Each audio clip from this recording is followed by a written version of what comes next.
Hello, you. It's time once again to pour one out with the Pouring Old Men. This is episode 2 of the Pouring Old Men podcast. My name is Russell, and alongside me today is the very sessionable Anthony Pitt. Anthony, how the hell are you? I'm fantastic, mate. How are you this week? I am pretty good, actually. Got myself a new TV, so I'm pretty happy with that.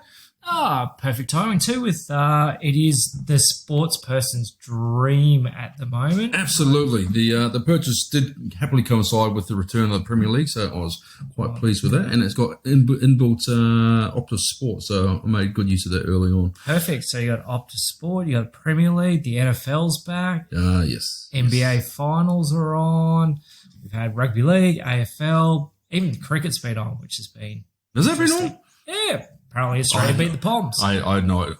Australia won. Yeah, one-day series. That's a little bit unusual, but they did lose the T20s, but all right. whatever. Yeah. I must admit, I completely forgot the cricket was on. So anyway, who are we? We are the Pouring Old Men. We're two old-timers talking all things beer. That pretty much sums us up, doesn't it? Pretty much. All right. So without further ado, should we crack into our first beer of the day? Let's do the show and tell. I think all right. You're up first this week. Although last week we did mention that I like my dark beers and you like your sour beers, I've gone for a sour beer, just to mix things up already. I have gone for a little number that we brought up last week and I was very excited for. This is from Range Brewing. It is Late Night Snack. Without further ado, let's crack into this one.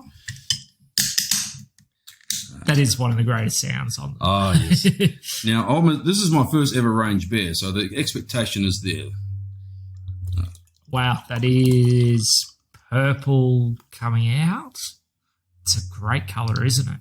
Certainly is. Look at that. Even the head gives a beautiful sort of purple colour in it as well. It looks great. So I'm excited by this as your first one, me being the sour bloke. Yes. Now, this is the one last week we were talking about, which was supposed to taste like blueberry pancakes, and I was all in from there.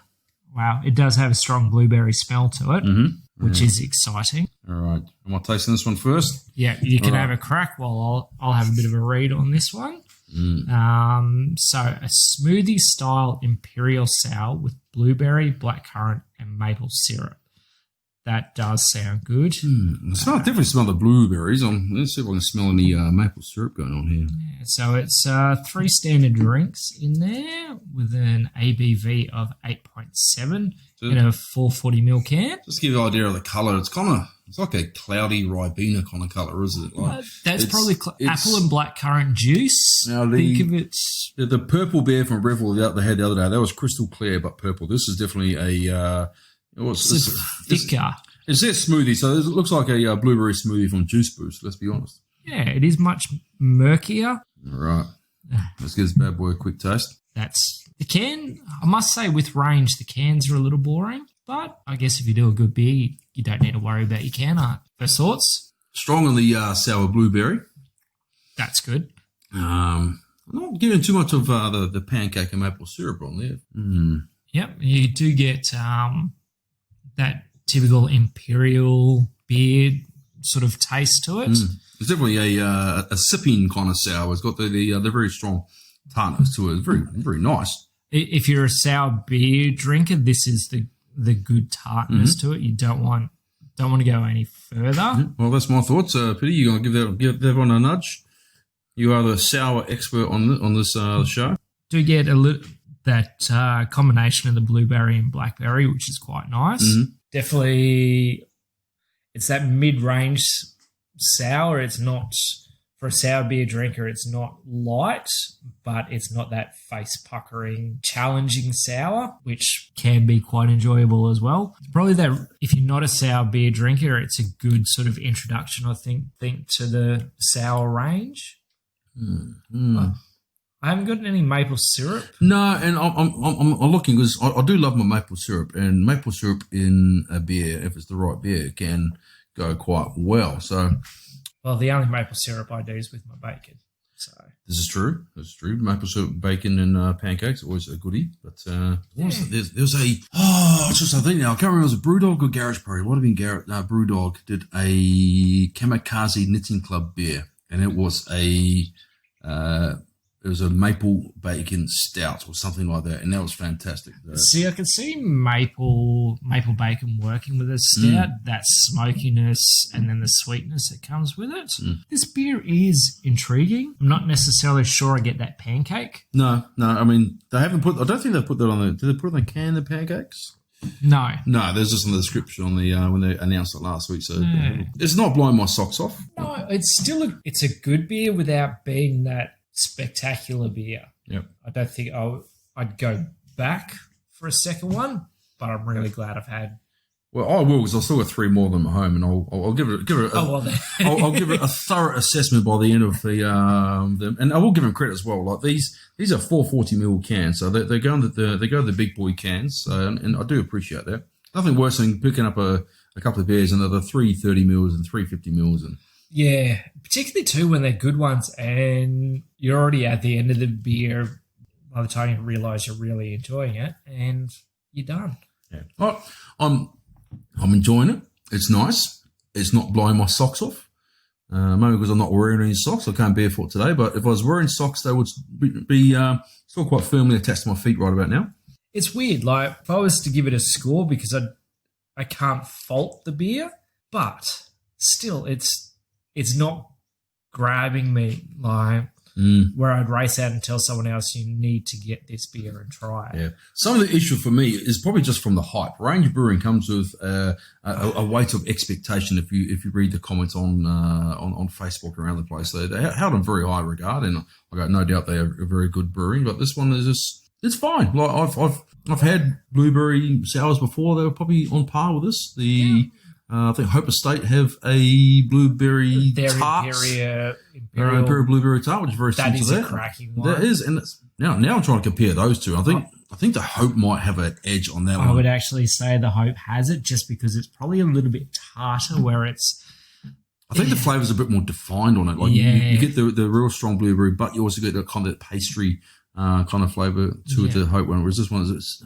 Again, is it Ether or one of those guys also do a blueberry sour? That is Ether, I believe. Yes. Is it Written in the Stars? Is it that one? That's the black currant? That's the boysenberry one. Boysenberry, They've got I always get boysenberries, blueberries, and black currants mixed up anyway. Well, so if someone brought them to me in a shop, I'd struggle to tell the difference.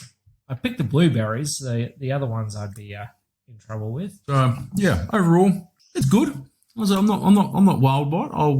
I'll endeavour, and at some point I'll try and get a couple more sort of 4-packs of range and see how they go. Funnily enough, as I'm drinking more, I am getting a little bit of sweetness, like a thickness to it as well. The longer it's sitting in the glass, the more that sort of that tartness is mellowing a bit, just with warming up a bit in the glass. So I'll nurse that one for a bit as we crack on through. And what would you give it out of 10? It came with a promise of giving me some maple syrup, and it hasn't done that for me. And if I went to Macca's and ordered some hotcakes and they didn't give me any maple syrup with the hotcakes, I'll be a little upset. So, and you are a man that does enjoy his pancakes and maple syrup. That's exactly right. Look, it's good, not spectacular. I'll give it in the middle of the road, maybe like a 7, I guess. Maybe even like a 6.5. It's funny. I was actually going to give it a 7.5. Yeah, only because it's good, it's enjoyable. It's just, again, I wouldn't go out and tell everyone to buy it. It's a must-have beer. Yeah. So anyway, there we have it. That's our thoughts on Late Night Stack by Range Brewing. I don't believe it's on. Actually, I will say one thing. I gave a bit of shit to Range Brewing last week for selling out of everything. 5 minutes after it went on sale. You didn't miss them last week. And I got online pretty damn quick to try and get a hold of this one. I went back on the next day and all the beers were still available. So I don't know whether it's because people weren't interested in these or maybe they're probably just up their quantities and selling more. So. Which would be nice if they do increase. Which they probably have. Look, the beers that always sell out of the high expectation beers, their birthday beers and all that sort of stuff. So which is fair enough. Yeah, absolutely. So yeah, it was on still a couple of days after the other 2 releases were still available as well. So not as hard to get as what I thought they were. And now time for the news. First up here, I'm taking a bit of a deviation from our craft talk. I'm going to talk about VB. I think you're on the wrong podcast. In particular, this has grabbed my attention. The VB Thirst fragrance. Have you seen this, Anthony? I have, and it's horrific, isn't it? It's a cologne for men that's based on the smell. I don't know, was the smell of VB or inspired by the thirst for VB?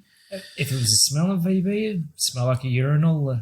I've changed a few VB kegs in my time, and I've worn that VB all over myself when they inevitably spray up all over myself. And it's not something I really want to wear on a night out. I was going to say, did you pull all the women after that? No. I had a few barflies look at me sideways, but that's a story for another time off air, I think. But anyway, the reason I brought this up was this VB Thirst fragrance is now the fastest selling fragrance in Australian history. That doesn't say a lot for either the fragrances or Australians. Yeah, just throw VB on a cologne label and people go nuts for it. So it's got so bad that you can place pre-orders for the next batch of VB Thirst. If you're really desperate to buy one, you can go on eBay and they're selling bottles of this stuff for $200. Wow, because I was going to ask whether we should actually buy a bottle and at least test it out. That's what I thought, and it's normally $20 at Chemist Warehouse, but no, $200 on eBay. So this leads me to a question. Yes. If you were to have a cologne made out of beer or beer style, what would you have? That is a challenging question. I would like to say fruity, but that doesn't say a lot. So you really want to smell like a hazy IPA, or like a splash on a bit of like boozy fruits or something like that. Maybe a strong stout, just that manly smell. Oh, go the earthy coffee. Yes. A little bit of chocolatey. Or maybe that smoky porter sort of. See, I was going more towards like your West Coast style IPA. You got that kind of that spicy kind of resiny kind of pine kind of flavour. I mean, you might end up smelling like the inside of a taxi cab a bit, but it'd probably be better than smelling like an old man drinking VB all day. True that, yes. But if anyone wants to send us some of the VB cologne, be definitely happy to review it. Otherwise, is Warnie sending out samples? We get on to Warnie to send something. Yeah, 100%. So actually, if Warnie wants to send us anything, I'm happy to accept it. It is Warnie. Just not Liz Hurley's phone number. We're married men. We don't need that at this time of our life. Although she still looks pretty good for her age. Does she? I haven't seen what she looks like lately, to be honest. Right, next up on the news, Carwyn Cellars is holding their annual collaboration beer festival. This is slightly different. Obviously, I don't know if we heard there's a pandemic on. They hardly mention it in the news. It's just a little thing going around. So it's going to be an online beer festival. I've seen a couple like this. For this one, it's $95 entry. That gives you a box of 11 beers. Each beer is collaborated from 2 breweries, which my maths works out. There's 22 breweries involved in the 11 beers. That's exciting. And it all takes place on October 24th. There's a online dial-in beer festival that you join, and you have a little tasting kit and you go for that. Anything? Yeah.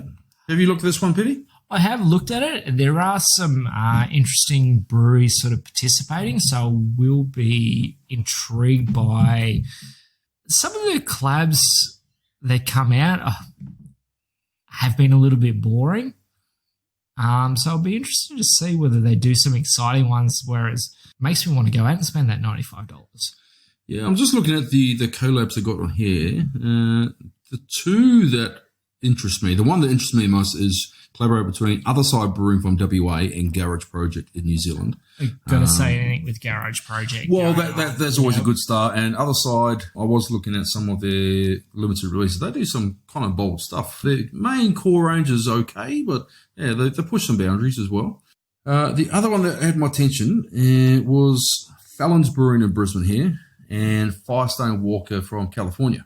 Interesting. So Fallon's haven't had anything that really jumps out at me so far. That's kind of why that interests me. Like they don't really seem to be releasing. They've got their core range at the moment. They're not long open, I suppose. Yep. But they haven't released anything that's too startling. That's it. They haven't pushed the boundaries. Like they've got a great venue. Like that where they are, that brewery is outstanding. Like you can't pick a better spot going around. But the beers, I don't think, have lived up to the venue. But the Firestone Walker part of that one, that interests me because I haven't tried any of the beers, but I've heard nothing but rave reviews of Firestone Walker from overseas. I think they might have collabed with Garage Project at some point.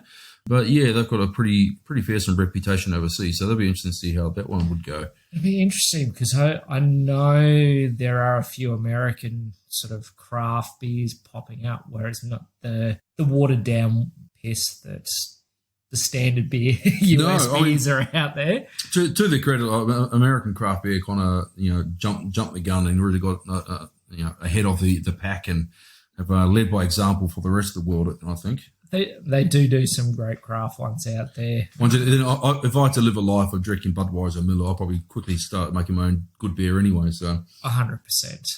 All right. So next up on here, I just want to do a quick shout out. There's a new brewery opening up here in Brisbane in Wollongabba called Easy Times Brewery. Opening up close to where the Gabba is, which again, great spot and great timing too. With there's some AFL Grand Final. Yeah. Somehow we've managed to poach up here. Yeah, so if they could get that open, I think it was October 24, the grand final. If they open in time for that, it would be a great way to kickstart a business on that side of town.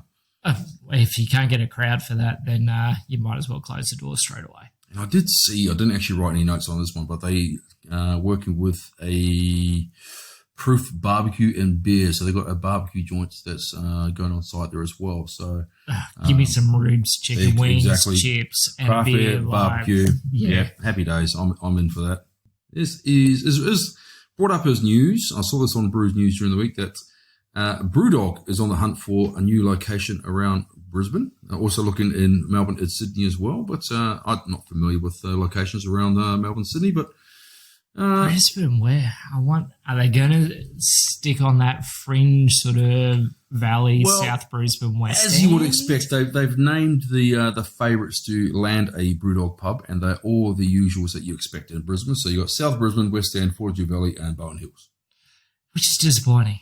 Like, I'd love them to push out a bit further. I do understand why they want to go there, but I would love it if they came out just a little bit further. Yeah, and I mean, they are the popular spots, I suppose, and we are talking as two middle-aged men stuck in suburbia, so there is probably just a bit of jealousy with that one, I suppose. Exactly right, but I do see some of those other places out there that have pushed out further have done great business. I see a lot of posts from the Woods Bar over in Middleton. They've gone a little bit out of the way, and they seem to have quite a good following over there. It's probably even further than the cities for me to get to, but yes, I will get there one day. I'll mark my words. Yes, might need a designated driver for that one. Yes. I think his name is a German chap called Uber. All right, that's all for the news. And that takes us on to beer number 2 for show and tell. Anthony, what have you brought to the table this week? Well, I thought after we mentioned it on the podcast in episode 1, Black Ops, which is one of our preferred guys. It is. They were also one of our sort of early ones that broke the duck, got us interested into craft beer. Mm-hmm. They have their re-release of their limited edition Flashbang. Now, I got to say, the new can art this time is so much better than the original. I think it's better. We spoke last week about the can art awards, and theirs was the Moon Dancer that got through. I think there's a much better can art than the Moon Dancer. I do quite like it. Actually, speaking of which, I'll just mention this. There is on the Black Ops Facebook page, they got a link to an article that details their thought process behind the branding and stuff behind their beers and the labels and stuff, which I was browsing through last night. If you're into marketing side of things with beer, it's an interesting read, actually, how they work on the designs for these cans. They're not just thrown together and cobbled together. I've got to say, with the Black Ops guys, they're actually quite open about a lot of the stuff they do, which I think is actually really good for the industry to be quite open and transparent and sharing ideas. If everyone succeeds, even better. Yep, absolutely. Right. So you're going to give this one a taste there, Anthony? Or I will give that one a crack if you want to have a read over. So Flashbang, it's a 6.8% white IPA. It's an American wheat IPA that mixes up the hop character and brewing techniques of an India Pale Ale with the wheat base and spice additions of the refreshing Belgian wheat. You definitely smell that IPA spice as soon as you pick the glass up. Now, I did have this beer last year, and I wasn't that blown away by it, but I'm coming to this with an open mind. Funnily enough, I believe it actually tastes different this year as well, which is, I quite like that if you keep re-releasing stuff, obviously the different seasons with the hops, I think there should be a small variation in taste. Definitely picking up it's got quite a bouquet to it. It's got that floral kind of, wheat beer fragrance. It's not going the full Hoegaarden, tastes like your granny's perfume kind of beer, but it's It's sort of that German unfiltered wheat beer sort of smell to it. Also the same sort of colour, just not as cloudy as what I would say those German wheat beers are. You're going to give it a whack and let us know what you think of that one? I actually quite like it. It's probably bolder in the flavours with the IPA side of things than previously. I think it's more IPA than wheat beer. I have that fruitiness of... It's weird. The taste doesn't match the bouquet on it, I must admit. The taste has got that sort of the IPA business, whereas the on the nose it's more sort of floral and fragrant. And 100%. It's actually quite sort of challenging as far as you get that initial smell, and that's what your expectations are, whereas the taste comes through completely different. I like it. I don't think I funnily enough, like it as much as the Range late night snack, but that's me with the sour beers. I'm always going to lean towards those, except for the Combat Wombat. That wasn't good. I'm not really digging it, to be honest with you. There you go. I don't know. I actually thought with more of the IPA taste, it'd probably lean towards your taste more. It's strong on like that sort of like bits of IPA, which I normally go for, though, because it's lacking that spicy piney kind of flavour that normally comes with that. But that extra punch that the really strong IPAs have. I can actually see this as a good warm weather, which today is, but a good sitting back. Yeah, no, I'm not that overly enthused about this one, I must admit. I do apologise. No, that's all right. That's the great thing about these is we get to challenge each other's taste buds. I promise there are beers out there I like. I just feel like I'm being a bit fussy with this one, but I don't know. There's just something that's lacking from it. There's always got to be one bloke on here that says everything's rubbish. So. Absolutely. I'm happy to be the one that's nice and gives everyone. Good one thing. It's got a lively head on it. You just give it a swivel around the glass there, and it pops up with a pretty decent amount of head on it. Actually, that's quite good. Does lace the glass good as well. It's very dry on the finish. I actually quite enjoy that dryness to it. You reaching for the glass of water, I guess. Don't. Just cleansing my palate. Fair enough. I would give it, if I was to give it an overall score, I reckon I'd actually give it around that. It's a toss up between a 6 or a 6.5 for me. You go that high, yeah. I'm giving it a 5. There you go. It was just above the Combat Wombat. See, the Combat Wombat had a bit more interesting flavour. It wasn't very nice flavour for me, but it's... and that's a good thing. And I think in that sort of 4 to 7 bracket, it's either good flavour but not special, or it's interesting but I wouldn't drink it again. So I think that's sort of that range. Anything below a 4, good try, but don't bother. Yeah. Anything above an 8, I would definitely say go out and buy it. Yeah. No, out of all the Black Ops Limited range, that's probably one of my least favourite, I think. That's fair enough. And now it's time for us to have a look at what's new around the brews. Anthony, what have you found for us this week? The first one I wanted to mention was the Akasha, their new branding. Yes. There was obviously a big socials push on that one, but it looked absolutely fantastic. And the fact that they did some new beers associated with it, I was quite excited. I think they've done a fantastic job with the rebrand. The old cans, a bit of a mess. Yep. But these are really smart, really simple, but iconic on their own way now. So I think they've done a really good job. Just the exception of they've got the Special Project Double Hazy Mosaic. I think the can out of that is terrible. But they did a lot, and you're bound to miss on one. Yes, you're bound to miss on one. Yeah, I mean, I think they probably could have done a bit more with that one. And it doesn't tie it in with the rest of the Akasha brand, but that's all right. But no, the actual core range looks fantastic. So next time, Akasha, when you do one of these launches, happy to do a sample for you. Absolutely. All right. One I've picked up here, actually 2 releases this week from Slipstream Brewing. A 6.4% barrel-aged raspberry sour, which is aged in red wine barrels. And it's also a special brewer's release of a Belgian triple 8.7%. These are both only available at Slipstream Brewing, so you've got to go in there and give it a go. The raspberry sour does sound exciting. It does indeed. That one would definitely be my interest. Yep. Actually, speaking of raspberry beers, Wayward Brewing are doing their birthday beer, which is the sort of re-release but an improved version. Yep.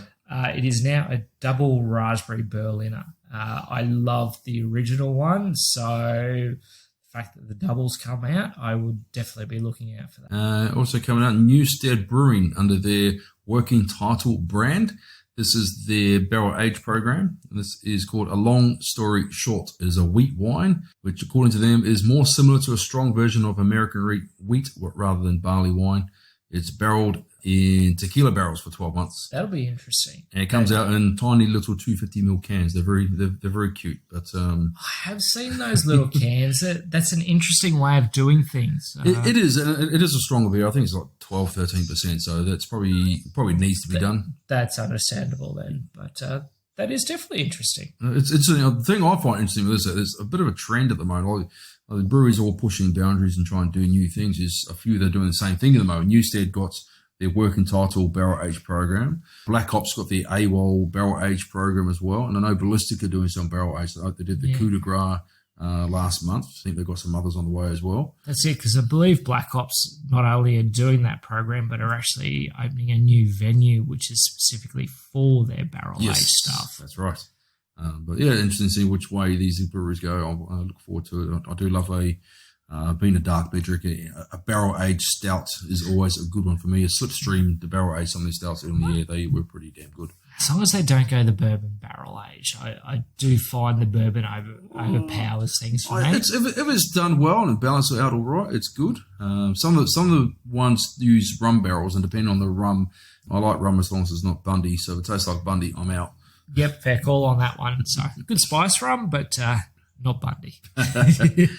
One for me was I noticed Deeds and Source Brewing are releasing a collab beer. It is a hazy IPA. I'd be intrigued by that because both those guys do good solid beers. So the fact that they're collabing on something will be quite interesting.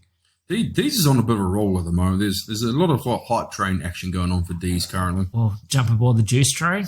That was one of their beers, which was a fantastic beer. So definitely I'd be interested. And Source seem to do so. They tend to push things a little bit. They do like some stronger flavours. So I think that'll be interesting. Right, so fresh off the release window, Range Brewing 3 coming out this Friday once again. They have got a mango, passion fruit, and orange sour, which is described as being tart, zingy, and fruity. You've got me. Yep, you'll be in for that one. The next one is a West Coast IPA called The Grand Scheme of Things, which tastes like stone fruit, resin, and citrus. And I'd say that's more up your alley. Yeah, that's heading towards mine as well. West Coast, yeah. And one that probably sits right in the middle between us is their Informal Disco. There's a re-release as a double dry hop pale ale with the flavours of melon, soft apparently is a flavour, and crusher. Okay, interesting. Tastes like soft. I did have a laugh though. On their description for it, they said it has upfront aromas of citrus with a strong hint of rock melon and cantaloupe.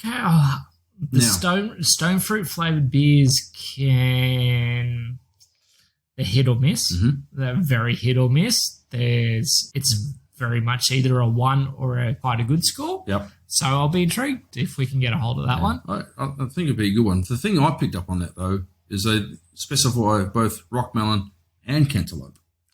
Now, do you know what a cantaloupe is? It's a rock melon. That's exactly right. Yeah. So they're covering both bases there. They may be going for the American market and the Australian market by saying the case.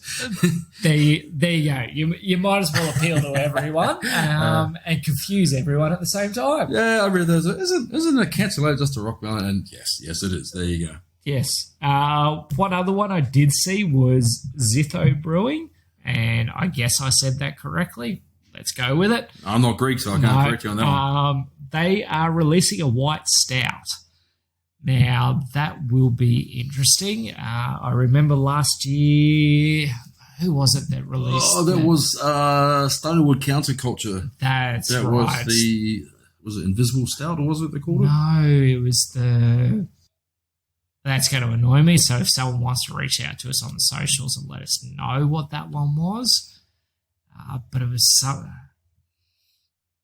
something there. So yeah, we'll work that one out. Should have done some research. It was along the lines of it was a meme. It was I forget. It was I know they refer to it as a Invisible Stout. It was it sounds something lonely, but yes, no, they did one. I'll tell you who else did one was White Lies Brewing. They do one which is called it's a long name one. It's like a damn good coffee thick shaped white stout. Interesting. Yeah, and it's got it's a Twin Peaks reference on the label. I remember that. And that's pretty good. It's definitely got a coffee kind of thing to it. But then and for the younger people out there, they won't have any idea what Twin Peaks is. No, it got re-released last year. And mind you, they probably didn't watch it anyway. But I know I didn't. I'd never bothered with it. So I don't know. All I remember from the original one was it was one of the first set of boobs I saw on TV. Wow. So, well, there you go. There you go. So Long Darkness. So Long Darkness. That's right. So I remember So Long Darkness, my old friend. Yes. That's exactly it. So Long Darkness, which was a very interesting beer. It was a very challenging beer. Once it was poured on tap, seeing it come out like an IPA or a clear beer. It's the mantra because you tasted it and it still has that the dark stout coffee kind of flavour. So you think it's just got fake flavours in it. I think that's where it was challenging. It's like, did you ever back in the day try Pepsi Blue? I did not try Pepsi Blue. It tastes like Pepsi, but it was blue. So you think this not right. Is this a Kiwi thing, Pepsi Blue? No. It was everywhere. Like the States had sure on that one? See, the States also had Crystal Pepsi. They had it looked like lemonade, but it tastes like Pepsi. See, that's kind of wrong. Yeah, exactly. Yeah. There's certain expectations some flavours have. Yes, exactly right. Yes. Next one I saw, this is one that I like. Those of you who listen to me carefully know that I say beer probably a bit funny. It's because I'm from New Zealand. And so don't hate him for that. Exactly. There's nothing wrong with the way I say beer, although it might confuse people sometimes.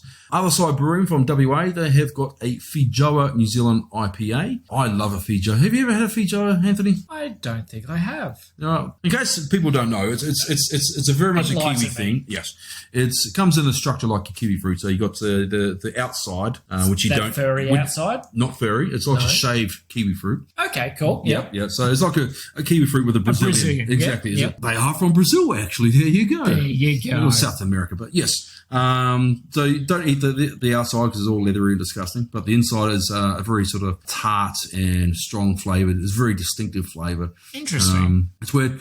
Never actually brought any Fijoas from any supermarket or fruit store in New Zealand because they just grow in people's backyards and you jump the fence, grab a bucketful, no one minds. It's so kind of like lychees and mulberries. That sort of thing. Like, it's just around every backyard. It's just a great flavour. And it's very distinctive and can be a very, very strong tart flavour. And the idea of that in an IPA for me, that sounds fantastic. That's intriguing, yeah. I've seen a few places around town that incorporate Fijoa into sours. Doesn't really work because it's just sour on sour, and so it doesn't help the Fijoa stand out. It just tastes like a sour. you kind of need it as the distinctive sour flavour. Exactly. Like when you have a raspberry sour, you got this distinctive the sweetness from the raspberry, and you got the sour from the sour beer, and kind of works together. Whereas the Fijoa sours kind of mask each other a little bit. But so this got me intrigued anyway. That one. Yeah, that does sound exciting. Do you have any other new releases? Because I don't. Well, I got one more, and this is from another Kiwi-related one. Garage Project have got Yakima Valley Double Hazy IPA. Now, this is along the lines of their Sunrise Valley IPA, which I missed out on. You had me at Garage Project. Yeah, anyway, and this is big, juicy, crushable double hazy IPA. It's brewed in collaboration with Trillium Brewing from the United States. But yeah, this just looks fantastic. We can just see a beer in a glass and it looks good. This looks pretty damn good. That does sound good. So yeah, Garage Project, apart from their beers, probably the best can art going around as well. So when you walk into the store, if you see one, grab one. All right, and that's all we got there for the new releases coming out. Now that we know what's coming out, what have you been drinking in the past week, Russ? Let me see. I had one interesting one. I had is from Pirate Life. This was Ruby Jujube Porter. Now, I've got to say, Pirate Life have turned things around. I used to love Pirate Life, their IPA in the blue can. Yep. Love that beer. Fantastic. They got brought up by Carlson, obviously. And it just went a bit bland, a bit boring, nothing really. Bit mainstream. Yeah, and it's like someone's let them off the chain lately, and they're doing some batshit insane stuff, which is brilliant. And so this one is Pyro Life, the Ruby Juju Porter. Juju apparently is a fruit. Okay, cool. And I mix it with the porter, and it's fine. Works. It's fine. Like you pour it out, and it looks like when you get a post mix or Coke from McDonald's. It's got that kind of like that kind of like caramel kind of look to it. It looks like it's lacking a bit of post mix syrup in there. Yep. And the flavour's a bit like that as well, just lacking a bit of like overall flavour. Like it's kind of portery. There's a little bit of fruitiness. I don't know what a jujube tastes like. No. And after drinking it, I still don't really know what a jujube tastes like. So it's just lacking a bit of punch in that one. How about yourself, Pity? What's been on the drinking card for you? Well, I've tried a few different ones. I finally got a hold of the Revel Mango and Macadamia. Oh, yes. This is one of my favourites. Yes, that one is exceptional. So it definitely reminded me of childhood, actually eating a Wheat bar. Yep.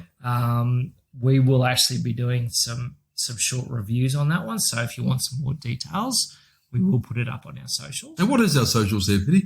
That is a very good question. So it is Pouring Old Men at Instagram. You can also find us on Facebook, Twitter. Where else are we? Website coming soon. Website coming soon. Don't look at it yet. It's not complete. No, because that's my job and I have been slack on that one. You can email us too. At the moment, all that's on there at the moment is bedroom pictures of Anthony, and you don't want to see that. We'll replace that with some beer pictures soon. Yes, I do have beers covering things, so it might work for some people. So there's little 250ml cans from Newstead. So one I've been drinking that I have enjoyed this week is Wayward Brewing Cashmere Cat Hazy IPA. And that's a really nice, just juicy, crushable IPA. Comes with that lovely juicy, I've got to stop saying juicy, but... sometimes juicy just works. But yeah, it's the nice hazy colour. It's super drinkable and it goes down the treat. Some lovely aromas. There's like a pineapple, passion fruit aromas bouncing out of it. That's perfect. That's definitely a sessionable and juicy beer. So yep. For me, I did try the Deeds Pavlova Sour. Ooh, a Pavlova one. Now, I spoke about my experience with Pavlova beer last week. How did your experience go? Probably not much better. Oh. Unfortunately, I do find whenever people introduce passion fruit into a drink, you either get it as a nice little tartness to it or it becomes the overpowering defining flavour. Fortunately for this one, it became the overpowering defining flavour. Also, way too boozy for me for something that needed to be sort of sweet, thick. It just didn't work. It needed some more mango. It needed to be softer. It just didn't work for me. You put mango on a Pavlova? I do. Okay. Well, again, kiwi. We don't really have mangoes there, so we have kiwi fruits and strawberries. So you do mango, some berries, and then passion fruit. I get the feeling that Pavlova flavoured things is like the new tropical, as in they don't know what flavour they're going for, so they'll call it a Pavlova.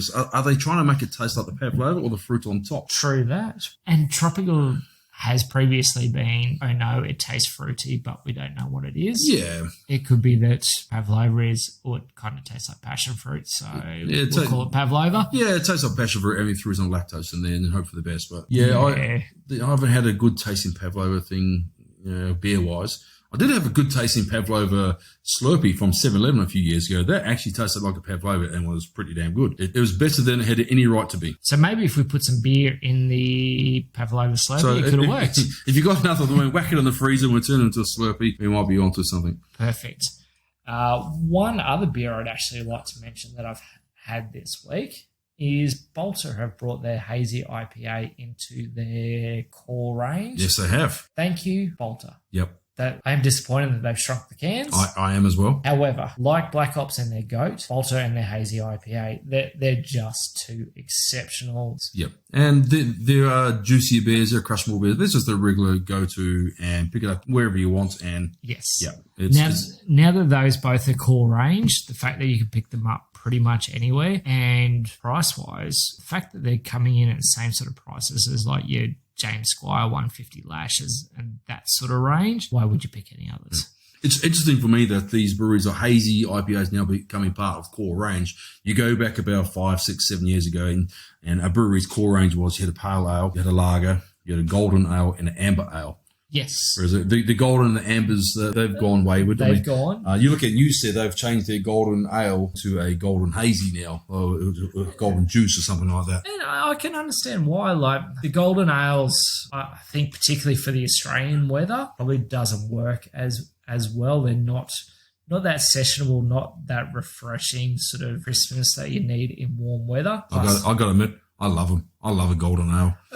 The right one? Yeah, I just love them. They just got that lovely kind of malty kind of flavour to them, and yeah, they just go down a treat. Especially, I used to love the Newstead Golden Ale. It was probably one of the first sort of Brisbane crafty beers I really sort of got addicted to. Whereas I actually quite enjoyed the James Squire Amber Ale.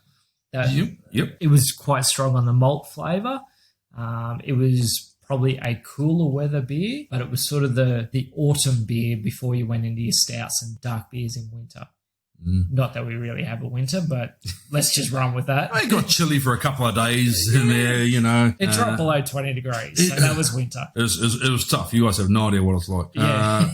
We got single-digit nights. Like, that was freezing. The jumper and the beanie had to come out for that. That's to wear a long-sleeve T-shirt. The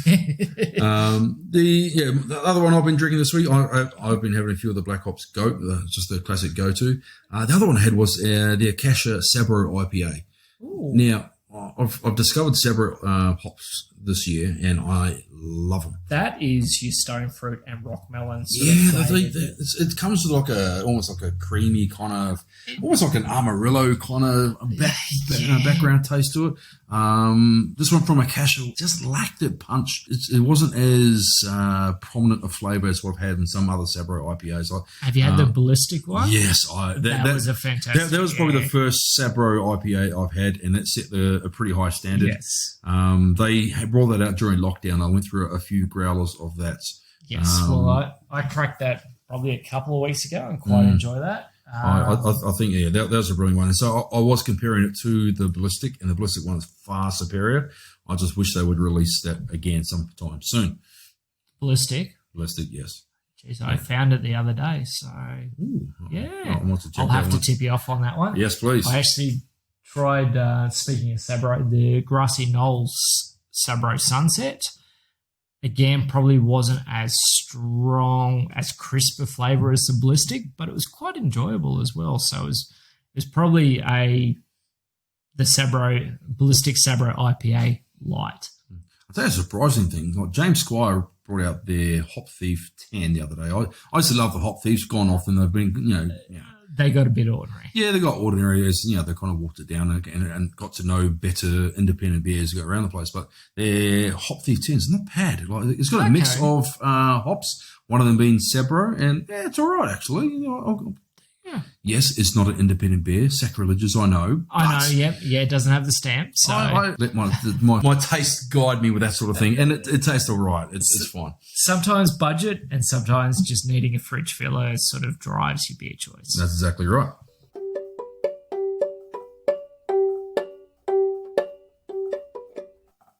Right, so coming up next, we will have Where's Wazza? Any ideas where Wazza is this week, Anthony? No idea. I am assuming north side of Brisbane, but let's find out. Before we get there, it is time for us to sign off. I have been Russell. I've been Anthony. And we have been the Pouring Old Men. And until next time, stay off our lawn. G'day guys. This week on Where's Wazza, I'm out at Stafford Tavern Bottle Shop. And I've got to say, this is an unlikely place for a craft beer bottle shop, but I've been tremendously surprised by this. I was on a trip out towards Bunnings and found them. It may have been a little bit of a detour, but found myself in the right place, that's for sure. First of all, I'm going to speak about the beers. So they've got a massive selection here. It's constantly changing. The guys are really keen to get the latest stuff in, get a great variety. They've got plenty of limited edition stuff. They're always advertising their newer stuff online. They really are keen to absorb as much of the craft beer culture as possible, which is brilliant. It really is like Disneyland for craft beer lovers. So I'd encourage you to get out here if you get a chance. Going to rate it 9 on beers. They do well there. They do well. In terms of the service, the guys that I spoke to were friendly and polite. But most importantly, their eyes lit up when I started talking about craft beer. You could see they had a real passion for it. They were interested in talking about the newer stuff they got in stock, where they advertise, what sort of stuff they're interested in. So, it was an easy conversation there with that. And they're keen to get the range out there. So, service is a 9, really top notch. Location, it is in Stafford, in Brisbane. So, if you're not local to the area, it's probably going to be a bit more difficult to get out to. But overall, look, it's easy to find. There's plenty of parking. If you're in the area, I definitely recommend stopping in to check it out. In terms of finding out more, they do have a Facebook page, which is Craft at Stafford Tavern. Guys, get on it if you're in the local area and you want to find some good new beers. Jump onto the Facebook page. They're constantly posting new stuff up there. It's a great place to catch up on specials, on new products, and just keep up to date with what's going on. Overall, I'd rate the place an 8. That's just based on, great selection, good deals. They're not overpriced. It is dangerous to walk in there, though. You can never walk out just picking up a simple 4-pack or a 6-pack. You're going to walk out with plenty. That's all for me this week on Where's Wazza. Stay tuned. There'll be more soon.